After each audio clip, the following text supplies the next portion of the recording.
Welcome to our unit on exponential functions. In order to start this unit, we start with 9-1, which is a bit of a review, at least for my students.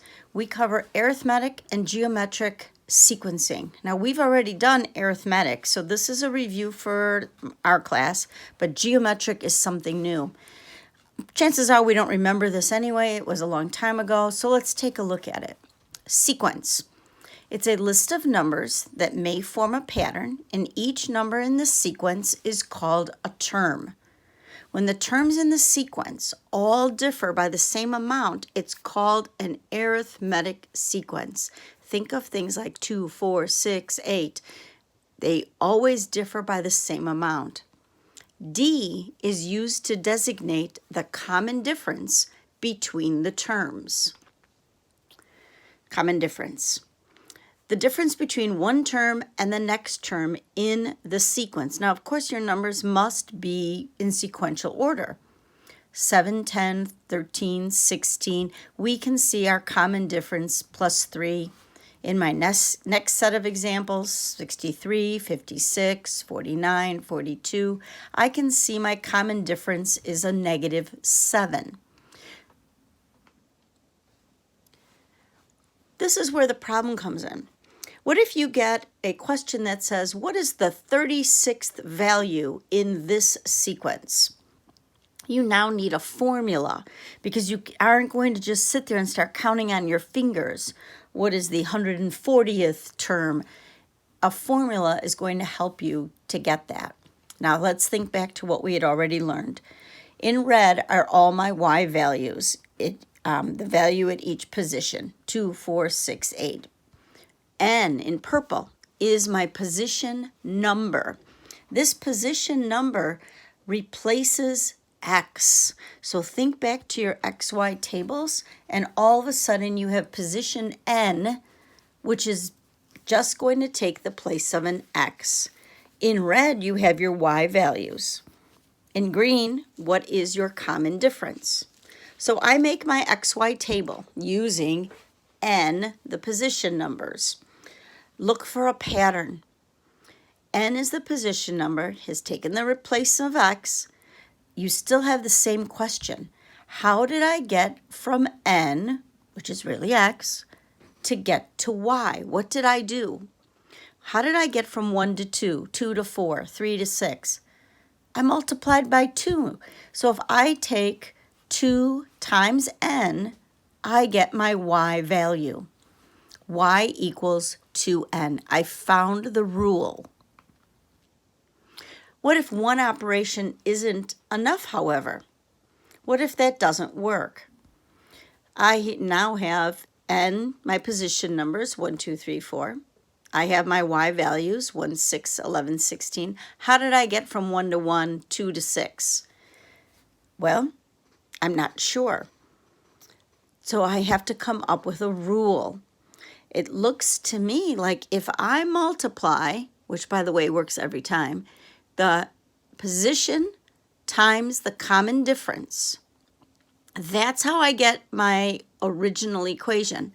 Notice in the last one, my common difference was 2. My equation is y equals 2n, and then I was done. This time when I do y equals 5n, I'm not done. 5 times 2 is 10. 5 times 1 is 5. How am I getting to 1 and 6? I am subtracting 4. So multiply n, the position, times the common difference, and determine if you are done or you need a second operation. If you need a second operation, it's going to be addition and subtraction. So you're going to add a second operation, a constant. This is review, so when we did it the first time, we did way more examples, but hopefully you remember it at this point. It was n times the common difference. Here came the complications. The variable a is often used to represent terms in a sequence. A sub 9 is the 9th term in a sequence. To designate any term or the nth term, you would write a sub n. the nth term of an arithmetic sequence with a common difference of d, a sub n, so the nth term in a sequence would be a sub n1. That term minus 1 means the term before it plus the common difference. Well, that makes sense. All right, so let's see where that takes us. A sub n equals a sub n minus 1 plus d. Here's my example. What is the 20th term? Well, the 20th term equals the 19th term, because 20 minus 1 is the 19th term, plus 3. But it doesn't actually solve for anything.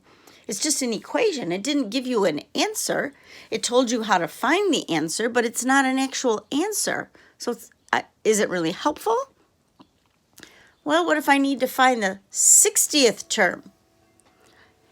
Here I have a formula.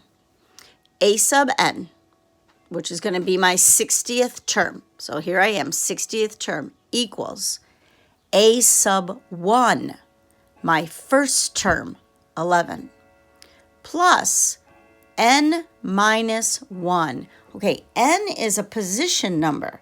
It's the position number I'm looking for, 60. 60 minus 1 times d, the common difference.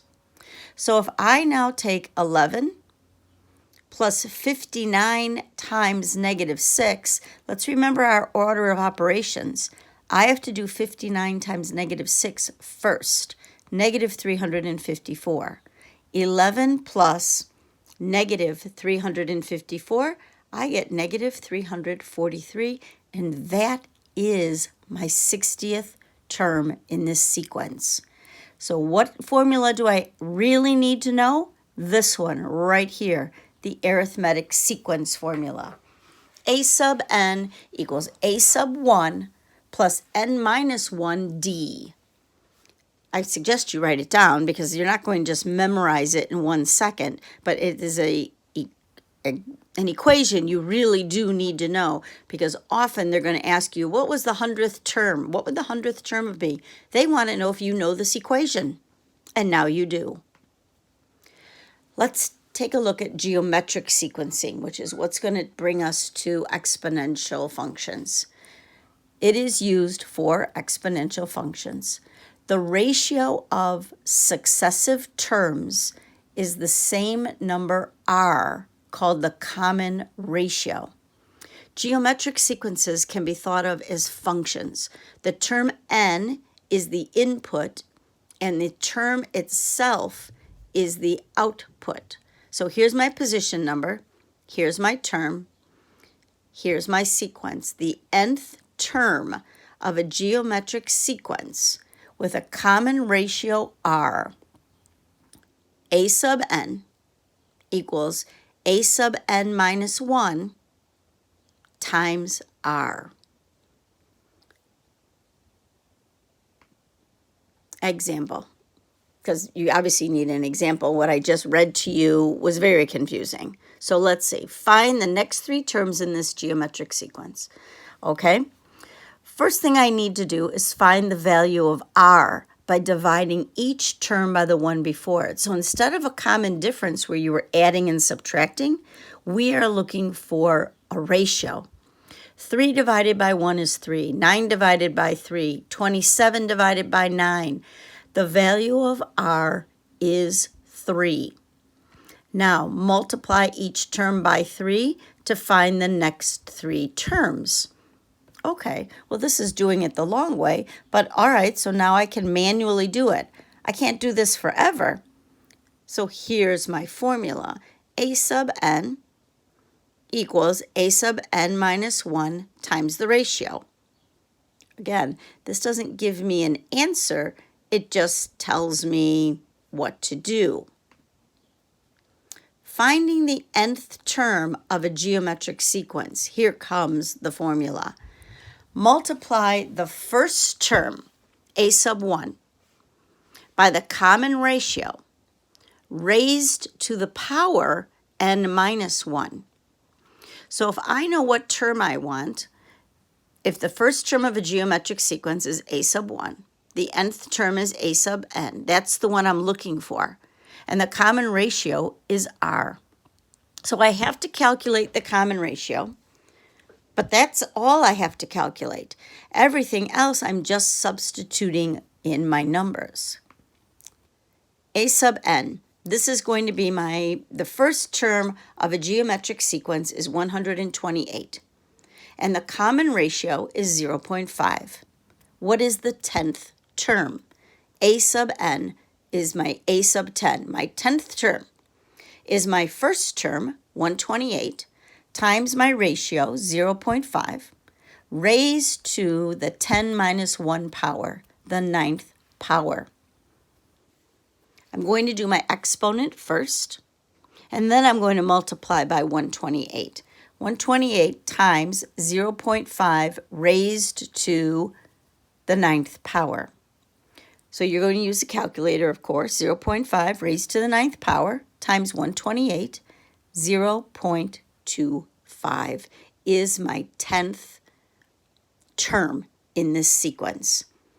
This is the formula you need to know. For arithmetic sequencing, you are finding a common difference.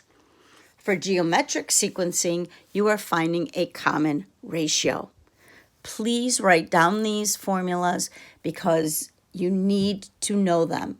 They might be in your graphing calculator already, so check, or maybe you can insert them in the graphing calculator. But for the time being, please write them down and remember what D is, the common difference, and that R is the common ratio.